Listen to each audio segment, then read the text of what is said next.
Hello and welcome to the What's the Story podcast. I'm Gareth Kahan. And I'm Victoria Houston. Each week we'll be focusing on the stories that matter to you. Stories about the people and places that make Tyrone so special. The What's the Story podcast is brought to you by the Northwest News Group, who also print our much-loved newspapers, the Ulster Herald, Strabane Chronicle and the Tyrone Herald. Enjoy the show.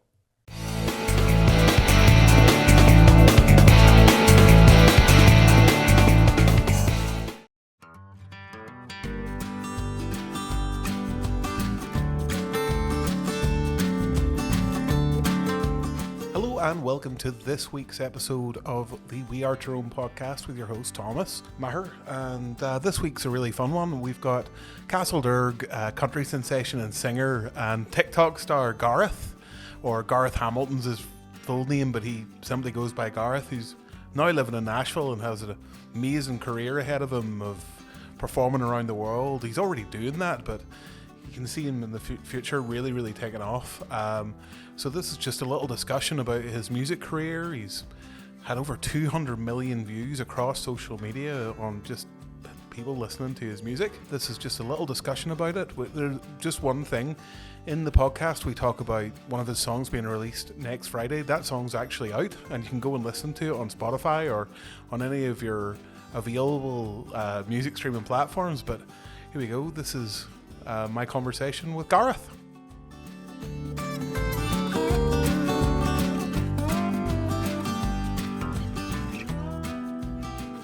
Okay, Gareth, tell me a little bit about your background in music and how it all started. Well, I started off probably gigging locally around Northern Ireland and Ireland probably when I was 14, so just about 11 years ago now. So I started off just grinding every weekend, playing shows, and literally took a break obviously during COVID. So I did, because the bars had all closed and everything, and I decided then to start posting my videos online. So I did. Didn't really think nothing of it. I was doing that for a few years. It was probably, I think it was a year after COVID had just started, and I seen some kind of rise in followers and stuff like that, but it wasn't really up until January last year that I put a cover of Stick Season by Kahan out, and that just seemed to, like, out of the blue, just go crazy viral and done a lot of things for me. And I then just started writing my own songs last year, and a lot of cool opportunities come up along the way after that, and done a lot of shows, done a few headline tours, done a few support act tours, and moved to Nashville as well there just in January of this year. So I would say in the past 2 years things have really went crazy for me, but it all started back when I was doing bars that kind of led me to where I am now. Gareth, I think you're being a bit modest about the going viral thing. How many views have you had on some of those videos? I think some videos have got 10 million plus views, but probably overall for accumulating the TikTok and Instagram together of all my videos is it's probably close to like 200 mil. So it is on those videos, which I used to care about my views a lot more when I first started out than I do now. I'm just happy to put videos out there. So I am. But it's definitely been a very good 2 years, well, a year and a half. So it is for me. 200 million, that's an amazing number. Do you ever think back to when you were playing those bars? Did you ever think you'd be touring in America and playing all those things when you look back on it? No chance. I just thought that I was always going to be just playing in bars, which at the time that was very, it was fun to me, and also that was a way of making money as a kid. So it was, and I just thought that I'd be doing that for most of my life, and just working a normal 9 to 5. That was what I had planned and what I thought would be my life. But just this shows the power of what social media can do. So it does, and it just changed my life. And Gareth, what's the big move been like? How's America been treating you? It's been good, man. Yeah, I just got back in last night. So I did from my brother's wedding and stuff, and I played a few shows across Europe. But it's been amazing to say that I moved here in January, and my first step was getting the visa last year. And luckily, with as I said before, it's kind of a chain of events. Luckily, with the popularity from social media that's arose this past year and a half that helped me get my visa, I decided January was a perfect time to move in the new year. And I've been back home a few times just from touring over in Europe and stuff. But now my home is what I call Nashville, and it's definitely a big change for me. Obviously, leaving leaving family behind was a big deal for me. We're all very close, so we are, and I mean, I lived with my parents for 24 years and never left my town of Castlederg in Tyrone, and it's amazing that the difference over here compared to there, and it's just a different world. But I mean, I love it over here, and I'll still never forget where I came from and go back as much as I can to Castlederg. So it's been a good move though. Mhm. Gareth, tell me a little bit about these tours that you've been going on. I know you've done a few like big sort of tours with other artists and a lot Yeah. of about yourself. Um, what's it been like? Yeah, it's been amazing. It's every tour is different experiences, and it's just I love going out on the road, and we're going out on the road now and just next week across America and doing a few shows for a week and a half. And but my first ever headline tour was, I think it was like 6 months into me. A sixth season just came out, and 6 months later I done a tour. I done four shows across UK and Ireland, and we sold them all out.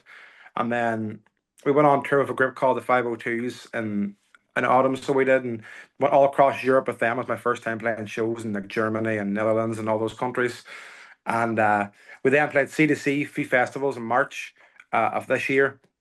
And then I went on the road myself again. And that time we branched out across UK, Ireland, and Europe. We all the way up to Scandinavia and everything. And then just literally a week after that tour had ended, we had went on tour then with Kip Moore. So we did, which is obviously I'm sure people are aware how big Kip is, especially in Europe. And went on the road with him, got to play my first ever arenas. One of them being the SSE, obviously in Belfast, and that was still to this day one of the biggest shows in my career, and have to have my family all there witness me playing from bars years ago to five people to now seeing me in an arena of 5,000, 10,000 people. It definitely was surreal feeling, so it was. And the shows have been going great, and we've got more planned obviously in the future for next year and obviously the end of this year. So definitely the shows have been going well. It's definitely a big change from playing bars for sure. Yeah, I've seen on your website that you've got a few sort of local shows in Ireland and the UK Yeah. coming up in December, isn't it? Yeah, so in December, I nearly forgot about that there. My head's all over the place. But yeah, we're coming back. The first show is on the. Let me just don't mess this up. I think it's the 18th of December is the first show. We're playing four shows. We're playing Donegal, Derry, Ulster Hall in Belfast, and place called the Townhouse in Castlederg, which is obviously my hometown. So we're finishing it off at the hometown show, but we're very excited for these ones. We're bringing a bigger band on for these shows as well, and I think we're going to try and record the Ulster Hall show because I'm sure people are aware of how iconic the Ulster Hall venue is. So we're definitely looking forward to playing all these shows, and obviously get back home to see family during that as well for Christmas. So it's definitely going to be a fun run. Gareth, tell me a little bit about your late days growing up. And I know was it your grandfather was a musician? Is that right? My granddad, my dad's family sadly passed away before this all kind of happened. Mhm. But he would have probably out of everyone in my family, he probably would have been the only person that had any kind of musical knowledge or anything musical about him. And he would have got up in weddings. So he did because I remember I was never there, but my mum and dad used to always tell me stories about him. But he used to always go up at weddings and sing songs, and one of his favorite artists to sing was Charlie Pride, who's another country singer here from America, who's obviously not with us anymore either. But he used to always get up and sing his songs, and I think if he would have seen what I was doing now, he'd have been so proud. And it's just unfortunate that he was never here to see that. But he's probably definitely the only person that I know from my family that's got anything musical. Gareth, is country music something you've always liked? Yeah, I mean, people are shocked sometimes over here in America when I tell them I'm from Ireland and I like country music because they think that kind of country music's only really big in the States. But I try to explain to them how big it was in Ireland years and years ago, and it still is obviously, and it's just growing more and more in popularity. But I've been a country fan for since I was a kid. My grandparents had me growing up listening to vinyls of all the older country singers. So they did, which kind of started my love for it, and then I just took it upon myself to check out the newer generations, and just now that I'm in the scene, I'm trying to influence other people that's growing up, and hopefully I can be one of their idols in country music because I'm just trying my best to put my hometown on the map for music, and hopefully I'm doing a good job of that so far. Tell me a little bit about the songwriting, Gareth. Is that something I'm guessing you've always written songs as a musician, but I actually haven't. It's funny enough. okay. I didn't actually start writing a song, even attempting to write a song, until March last year. Mhm. And my first ever, you know, my first ever write was in London. I got flew over for a week to write songs with guys, and that was obviously nerve wracking because one, I've never wrote a song before, and two, I'm getting into a room with people I don't know who they are, and it's you kind of have to open up to them with your experiences to try and write this kind of a song you want to write. And the first ever song that I ever wrote was Changing Seasons, and that was a song that I brought out last year, and it was a title track of my EP that dropped, and I think it was October or something last year. And that's to get I think in probably the first 10 songs that I ever wrote, of all in the space of a month, I think six or seven of them we actually ended up releasing, which is, to be fair, is very rare. Mhm. um, we just got very lucky. I got very lucky with the rooms that I was getting in with all these very talented writers. And fast forward to today, I've signed a publishing deal with BMG. So I did top of this year, Mhm. and continue to keep writing songs. And I'm back over here now in Nashville, and I'll be writing tomorrow again, starting. And I'm just keep writing as much as I can and trying to get more and more songs. And that's always been the goal going forward. Mhm. Have you done any writing rooms in Nashville or done any recording or anything? Because the Yeah, yeah. I mean, all musicianship my over there is legendary, like for all the best guitar players and string pluckers and everybody in the world goes to Nashville, don't they? Oh, it's amazing. I mean, yeah, everything's in Nashville now. Since all my past releases this year has all been Nashville based, recorded and written. So it has, and all my work is mostly coming out of Nashville right now. But I will occasionally go to London and write when I'm back there. But everything that I record now is Nashville, and I've been very blessed with how things have turned out this past year and a half, and I just hope to continue in making good music and getting to stay over here and record with some of the greatest, people that I've ever worked with. And it's amazing. You think you're like good at what you do until you see what they do, and it's crazy how big the bar is over here for talent. Gareth, tell me a little bit about sort of that. You know, do you th do you think the people understand the scale of how big the country scene and all is in America? Like now that you're there and you've been touring for a while and you're playing to those audiences, is it different? Is it's just bigger, I suppose, isn't it? Yeah, I mean over here, because like I played I've played Country to Country Festival in England, and I played the Long Road there a few weeks ago, and those were probably the two biggest festivals in Europe for country music. But over here, there's endless amount of country festivals. They just do it obviously a lot bigger scale over here because it's a lot bigger in general. But I still feel like obviously country music is definitely obviously the biggest in America right now, and the crowds and the amount of tours that happen over here compared to Europe right now is insane. Like you can see your favorite artist a lot over here compared to obviously if you're back home. So you can, but I've been to Canada. So I have. It's actually my first time going on tour next week now in the States. So it's my first ever time playing shows in the States of my headline stuff. But I played Canada. Uh, so I did in February, and it was an experience too. And Canadian fans are massive about country music as well. And I'm excited to see what the fans are like now in the States next week. Gareth, tell me a little bit about. Do you have any future plans for original music releases? Do you? Yeah, we got a song coming this Friday. Um, so really long story short, I've been teasing it some on my Instagram and TikTok and stuff, and that's coming out this Friday. And we've got one more project coming out this year that we're not announcing yet, but very soon we'll be announcing. So we've got one more project this year, and then something special at December. For Christmas, we got something planned as well to drop.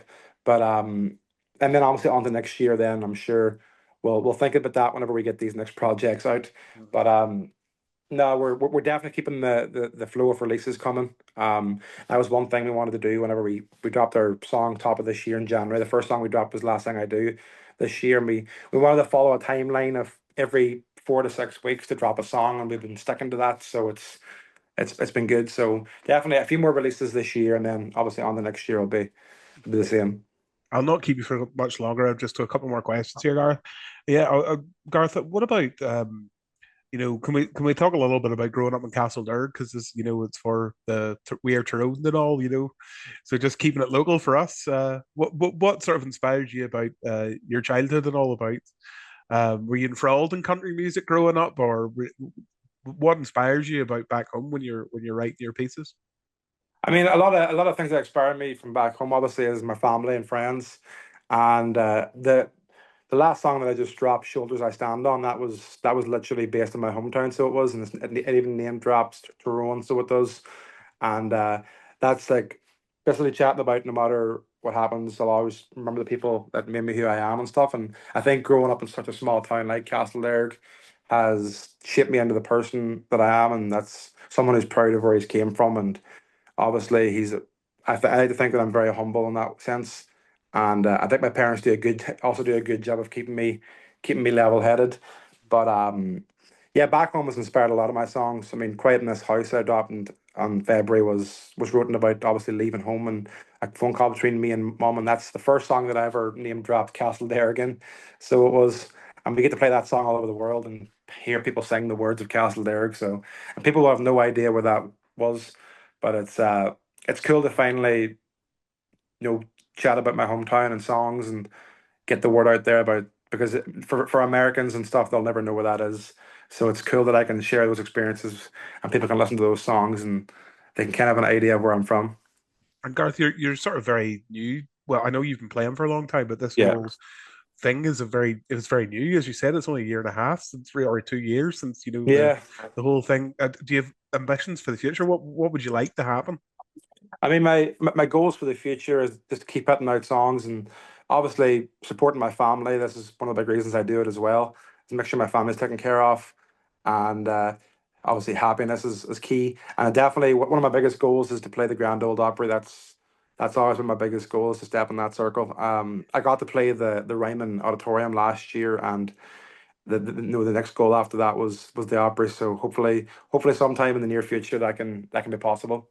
That's amazing to play the Ryman anyway. Because that's the original. That's the church, isn't it? Yeah, I mean, yeah, the Rema was insane. That's down at Broadway, so it is, and that was definitely a fun experience. So it was, and I'll never forget that night. So I won't. I do you remember which dressing room you got? I know they're all themed. It wasn't actually my show, so it was All right, actually okay. it was a weird one. It was Joey Fatone and you call your man from it was Joey Fatone from NSYNC, and it was AJ McLean from Backstreet Boys, All right, and okay. they had brought me along, and we I hopped up on stage to do "Friends in No Places" for a segment they were doing that was covers, and we got up on stage, and the show was sold out. But I kind of ended up sharing the dressing room with Joey, and we had Oh, very a cool. Captain Morgan and Coke, so we did. But no, it was definitely a fun night, and as I said before, the Opry is the next step up from that in Nashville in terms of iconic venues to play. And Gareth, tell me, where's all your for our listeners and stuff who maybe haven't heard you? Where can they all find you? Yeah, everywhere is just, well, on social media, it's just at Gareth Music, and on all streaming platforms for my songs, it's just Gareth. It should be the first name that pops up on Spotify, Apple, and YouTube and stuff. So that's where you can check me out. No, Gareth, thanks very much for chatting to me, and everybody back home, I'm sure, is cheering for you. Yeah, man, the support from my hometown's been amazing, and obviously just Ireland, Northern Ireland in general. So it has. So I couldn't ask for more, and just got to keep going and making my home crowd proud.